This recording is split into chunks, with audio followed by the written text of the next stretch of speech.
Greetings, my excellent friends. It is Sunday, February 25th, 2024, here in cold, rainy Tokyo, Japan. You got the Hobby Drifter here once again, having a shot of coffee for the working men. And I am very excited today because I am about to unbox the new Missing Link Convoy, the new posable version of the classic G1 figure. I pre-ordered this thing literally as soon as I woke up on the day that the pre-orders went live, and I have never smashed a pre-order button that fast in my life. Nice thing though is I bought it with my US credit card, and the yen is absolute garbage right now. So it wound up being much cheaper than I was expecting it to be. It was only $95, 95 US dollars, which is pretty sweet considering things. Alright, so the post guy just delivered this a few minutes ago. The official release date was yesterday. I was a little bit bummed not to get it on release day. I didn't pre-order it directly from the company. I got it from a toy seller that I get a lot of my stuff from, Toytopia, which means that they got it yesterday and then they shipped it out to me, and it arrived today, Sunday, just a few moments ago. Thanked my postal carrier profusely because I have been very excited for this. Alright, by the way, I don't know what this box looks like. I have done, other than, I've seen the figure itself, because I went to Akihabara to check out the display model that they had out right after the figure was announced. Looked amazing, couldn't wait to get it. Realized that I still had to wait 6 months to do so, which was kind of a bummer. But it's always a good time. So I don't know what the packaging or anything of this is going to look like. I'm guessing it's going to be like G1 inspired, but we shall see. All right.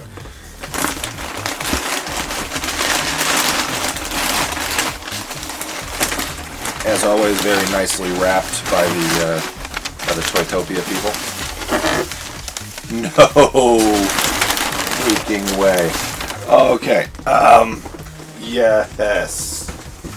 Okay, so check this beauty out. Look at this.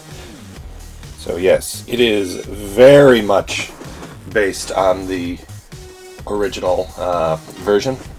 Looks to be about the same size, if not exactly the same size. My no freaking way, by the way, is there's a styrofoam tray in here. Holy shit. This is new artwork. It's not the original artwork from the 1984 version. I do believe it's art by that same artist though, and it looks absolutely beautiful. So we got the C-01 Transformers, took the Takara Tomy logo, C-01 Cybertron Supreme Commander Convoy. It's got the Transformers 40th anniversary logo in the corner over here. Let's have a look here. Top of the box, what you'd expect. Bottom of the box, all with that info for ages 15 and over. Showing off that ab crunch on the side here. There is an actual tech spec on the back. That is so cool. And showing off how this works. We got Formation 1, Formation 2, Formation 3, and Formation 4. Of course, it's got the energy axe. There were two versions of this that were released yesterday. There's this version, which is obviously based on the original toy, and then there was a trailerless version that's the anime-inspired one. Kind of regretting not ordering that one as well, but I have limited space, and I've always loved the toy version. I considered the original G1 Convoy Optimus Prime one of the best toys of all time. It's just an absolute classic. It's wonderful in every configuration. I saw that on Amazon the price on this had just about doubled since yesterday, and I don't care. I am opening the hell out of it. I was in Fukuoka a few months ago, and they had an original, and not a reissue, not any other, I can't think, like the original 1984, 1985 Takara, pre-Takara Tomy, Takara Optimus Prime Convoy, boxed. It was, I think it was either 30,000 or 40,000 yen, which should mean $300 or $400, which is, I mean, not terrible, not completely unheard of price. But with the weak yen at the moment, that would have been like 200-ish. So I'm kind of regretting not picking that up just to have it in my collection. But I don't do a lot of boxed stuff. Most of the time, the overwhelming majority of the time, unless it's a really, really nice box, I throw away the boxes. I will not be throwing away this box. Just one of my earliest YouTube videos, I mentioned that I throw away most of the boxes, and someone was lecturing me that the box is just as much a part of the toy as any of the accessories, and that's stuck with me now for about 10 years. You know, maybe they're right. I don't see it that way, but I mean they've got a point. So, you know, kudos to you, YouTube commenter from 2012-ish.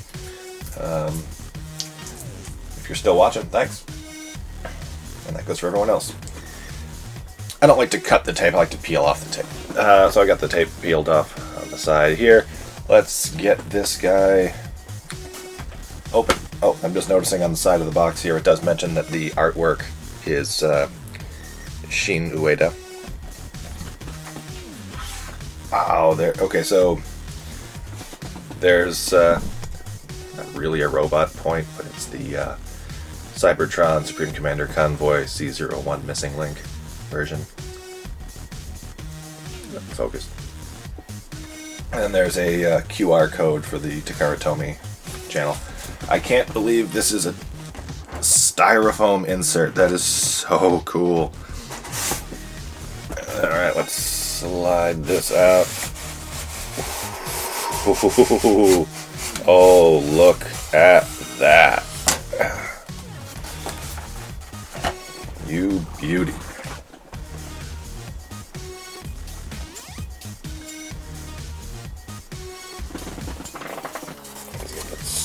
Stood up here so we can see. There is a paperwork baggie. Here we go with a tech spec decoder and a trading card. They went all out for this. They did the full experience of the 1984 version. Let's get this open. Stickers, trading card, tech spec decoder. Oh yeah. Oh my yeah. So the first bit we get here is our tech spec decoder. Feels a little bit thicker than the ones that I remember. Maybe this is, you know, specifically not intended to be used once and tossed. Then we get the trading card, Cybertron Convoy, not Optimus Prime.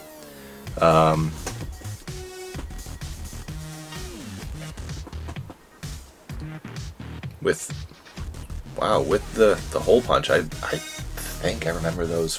I do not have a lot of the. I haven't had a lot of the original G1s with the cards, but I feel like this is about accurate. There's some of the info about him.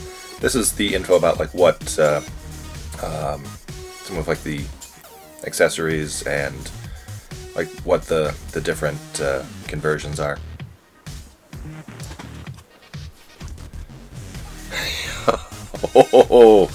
Oh yeah, it even has the little booklet. Of course, since there's only technically 1.5 figures in this line, there's not much to show up besides the two different versions of the figure. Yeah, so well, it came out in 1984 in the US. The Japanese version was 1985.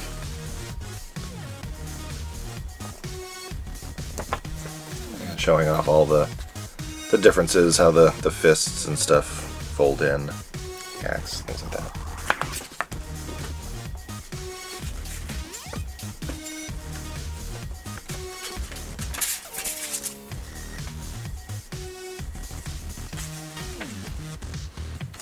I wish I could share with you the smell of this thing.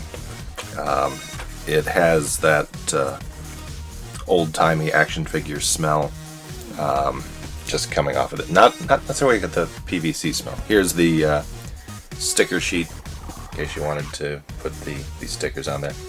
Lots of stickers. I don't believe the original had all of these. And here's the instructions. Obviously a little bit more complicated than the original 80s version. So the trailer goes on there. You can pop the arms out like that.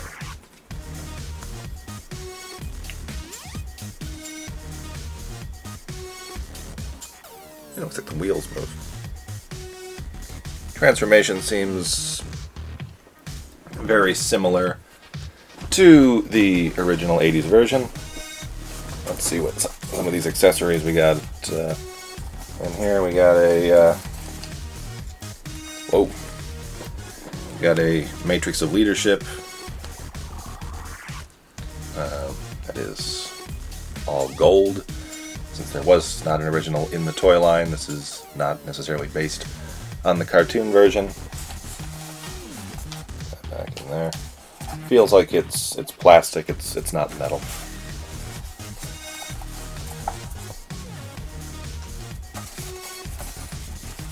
And we get here's Roller.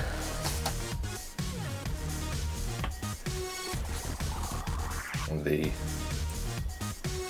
gas pump. Usual, the ion blaster.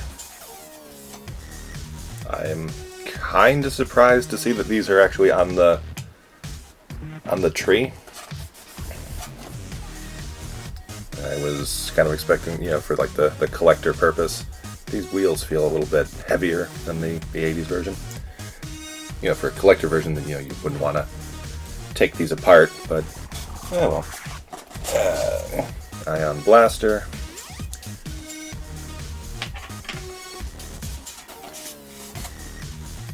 And the Energon axe.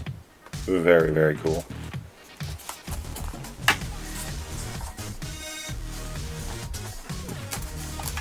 Alright. And now for the main event.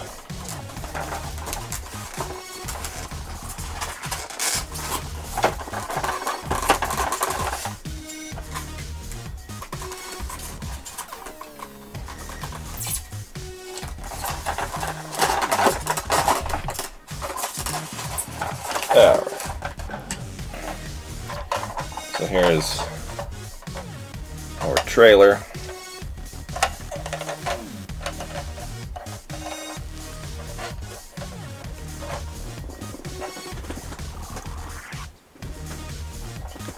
Which closes more tightly than the one I've got.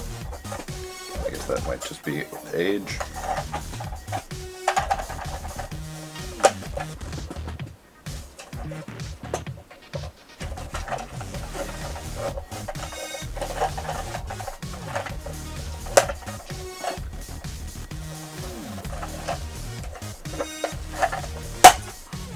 Surprisingly tight. Okay. Let's get the thing out of here.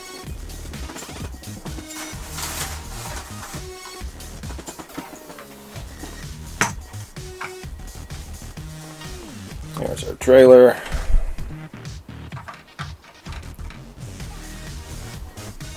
Which I am reliably told, oh, by the way, these are very hard rubber tires.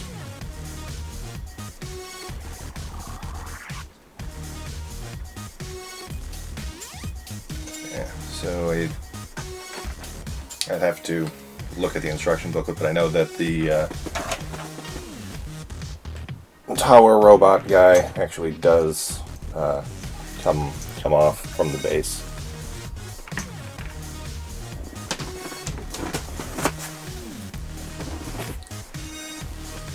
But alright, so let's look here at missing link Convoy. We've got really nice red on here compared to an older version. Very, very similar in size.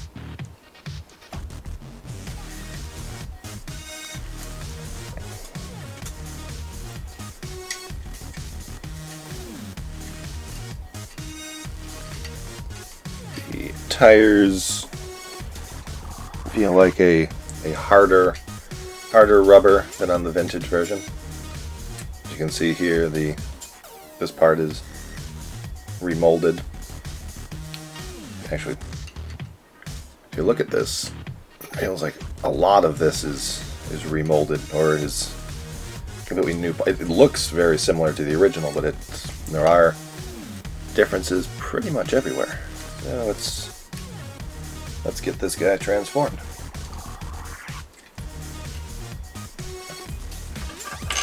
According to the instructions.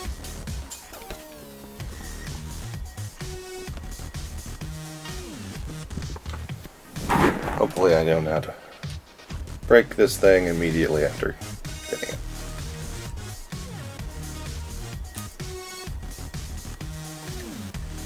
So you can see here that the fists are part of the robot. Is not sliding out as smoothly as I would have thought. There we go.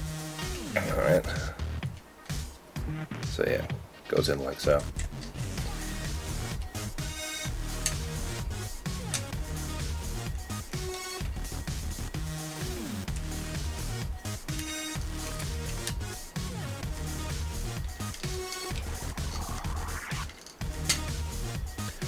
So as we can already see here, this part that used to be stickers is now molded on. This is all molded, painted plastic. Flip the fists out like so. This is incredibly tight. Like I really, I am very much surprised at just how tight these joints are. You have the rub sign.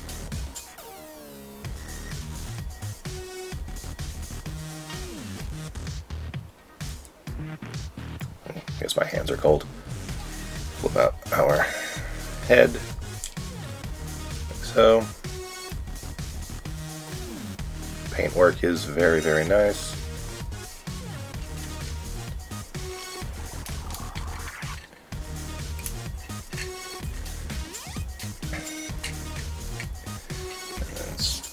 Feet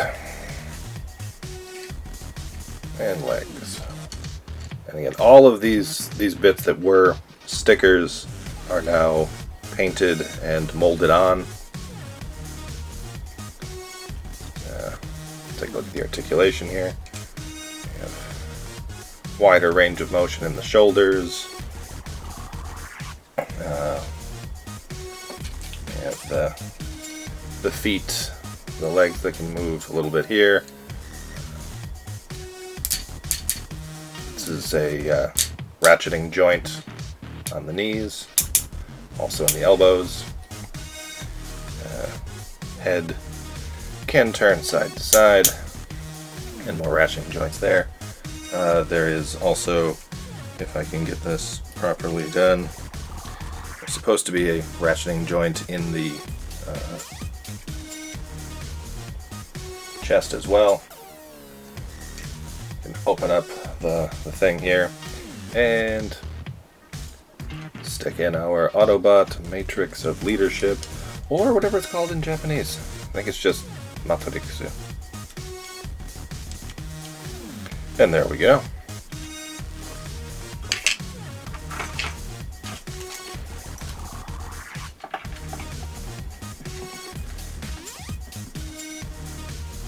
Nice to have the sticker sheet for the parts on here, although obviously I will not be using them for covering up this nice molded detail. We'll be putting them on the trailer a bit later. Alright, let's move you over here. So, in addition to the piston now being molded on, they also open and close. We got the wheels here are also on a hinged joint, and take a look at the instructions to make sure I'm not doing anything wrong here.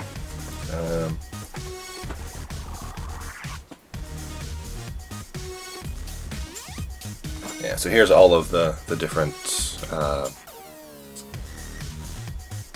movable parts. Moves at the neck, hinged joint here, shoulders, elbows, hands, legs, knees, oh, and feet. The feet move too.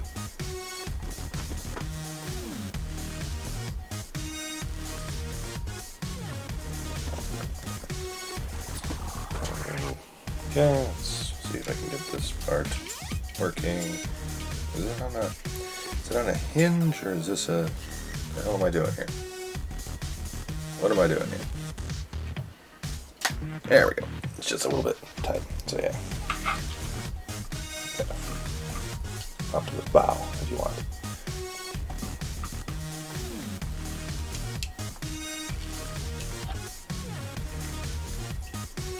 Again, the joints are incredibly tight.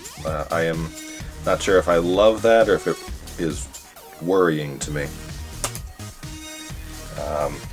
Obviously, this is not a figure that most of us are going to be playing with a lot. I think, after the initial bits of, posing in photography, we'll get a pose that we're happy with, and then, just have it on display. And take a look at the ion blaster here versus the older one. See, this is a little bit lighter color. It's more of a matte black versus this glossy one. I'm saying this now so I don't get them confused in the future. Let's see if we can get him to hold it nicely. Yeah, oh man, the gun holds very nicely inside of the hand. It's not loose at all like it is on some of the Masterpiece figures. So let's take a look here. We got there's an older version. This is the Encore reissue from like 2007,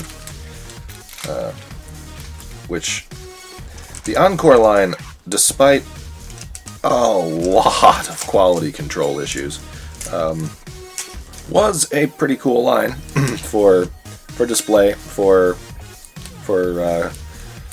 collectors. The stickers were the stickers were absolute dog shit. The stickers just were of extremely low quality and would start to peel almost immediately, especially after the first couple of figures, Prime, Starscream, Megatron, and Soundwave. Those were okay, but as the time went on, they were the quality went down. It's also when you started to see them on clearance a lot more. So yeah, I was worried about not being able to tell the difference between these rifles, but I'm looking at them now, and yeah, they are actually very, very different. So here we got G1 Encore Prime versus Missing Link Convoy. While again, Missing Link Convoy looks like a kit bash, like someone has just added more joints to the original figure. Almost all of this looks to be new. Let's get a look here. So as we can see, the head's similar, but they are unique unique molds. You see the eyes are bigger here. The crest gives away that it's a different mold. The obviously the tops of the arms are way different. The forearms are different, molded versus sticker. The smokestacks look to be completely different molds as well. The grill is, again, similar but different. The bottom grill fills in that annoying license plate gap that this one's been carrying around since the 80s. Legs are noticeably different. You can see how the legs on Missing Link are more. I mean, they're molded in plastic. You can see the leg joints here. The canisters there are different. So yeah, basically it is a completely new toy that just takes. It pays very, very close attention to the 1980s version. Also, you can see how this one kind of slouches a little bit, where this one, stands, up. There's no seats inside of this one for a Diaclone driver, because it's got the matrix in there.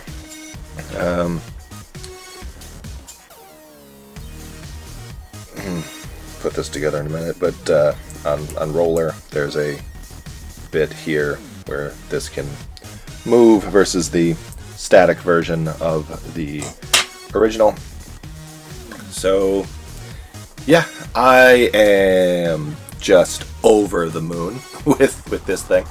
For years I've been absolutely enamored with Bandai's Soul of Chogokin line, where the idea was to maintain the look and features and stuff of the original toy while updating it for older collectors, specifically nostalgic older collectors. The thing with Transformers, and I've loved Transformers for almost 40 years now. The Masterpiece figures are really, really not my thing. I mean, when I say that as someone who has a ton of them, like this guy here, here's Masterpiece Prime version 3, the actual one, not the cool knockoff one. Beautiful figure, looks exactly like it does in the cartoon. Masterful thing. The engineering is next level. I mean, the fact that this amount of work and attention went into a children's, well, I mean not children, but something that is supposed to look like a children's toy is absolutely incredible to me. I do not enjoy them at all. Transforming this thing into robot mode was borderline traumatic for me. I did a video the day that it came out, and you can just hear my enthusiasm drop when I opened up the box and saw that it shipped in truck mode. It took me the better part of an hour and a half to transform it into robot mode, and I have barely touched it since. But in comparison to those, the Soul of Chogokin line tried to keep a lot of the transformation schemes the same. If they're combiners, you can generally you buy a Soul of Chogokin figure, and if you had the original, you can already know how the thing works.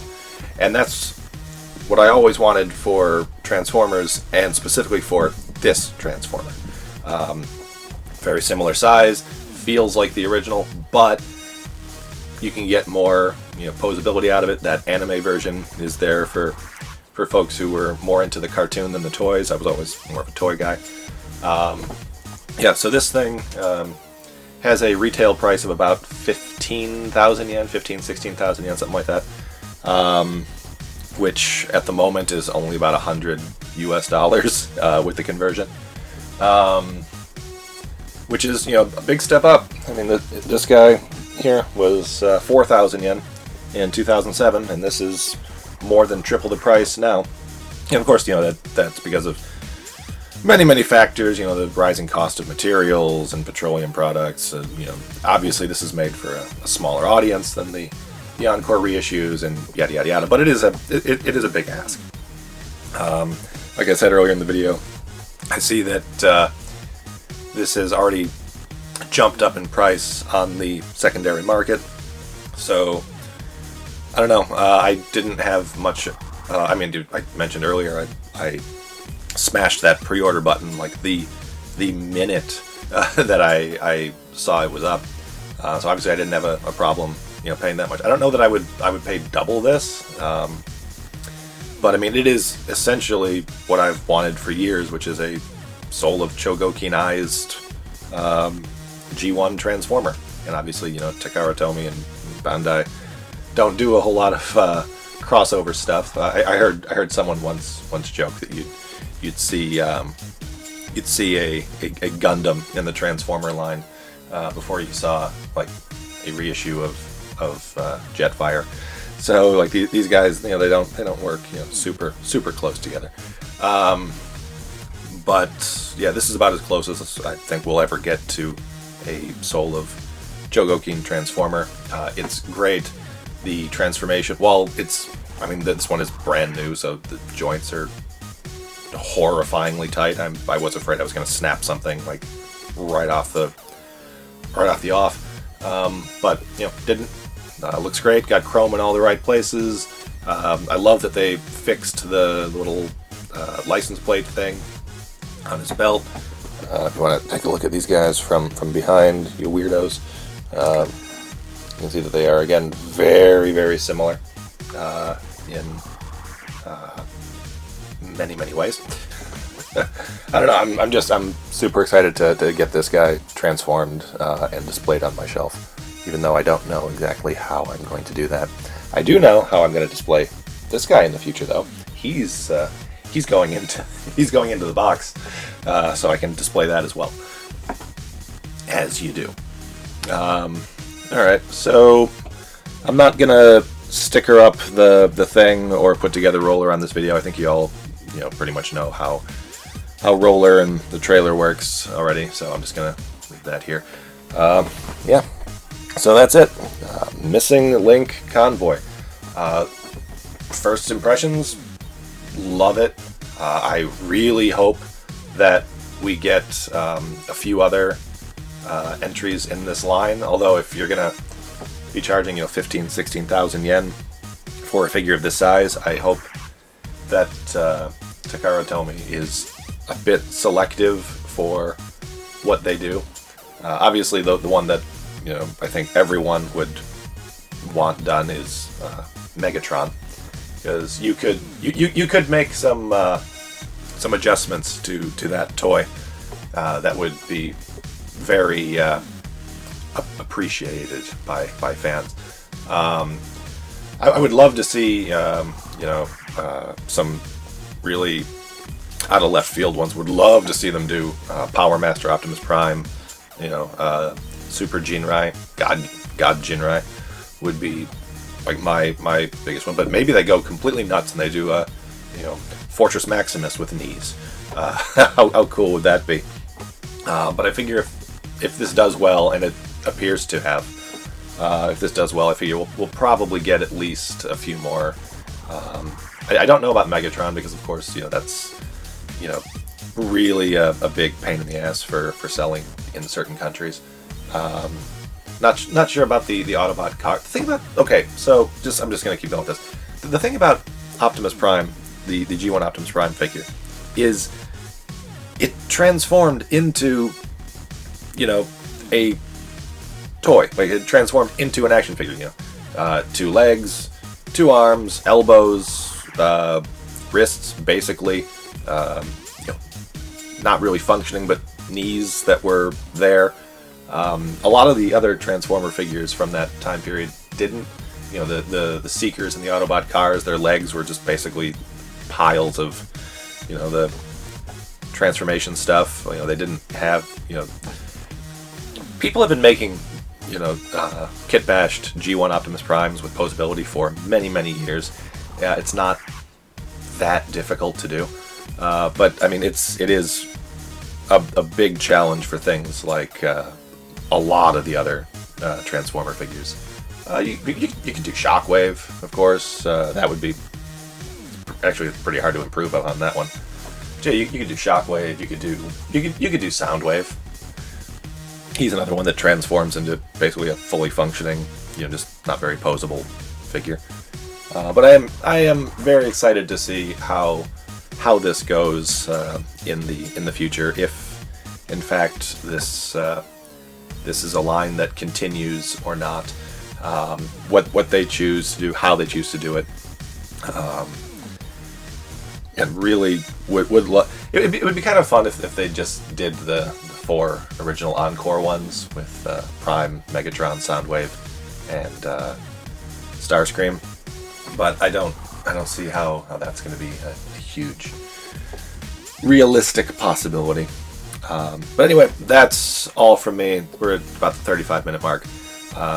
Thank you very much for joining me. I hope this has been informative to you.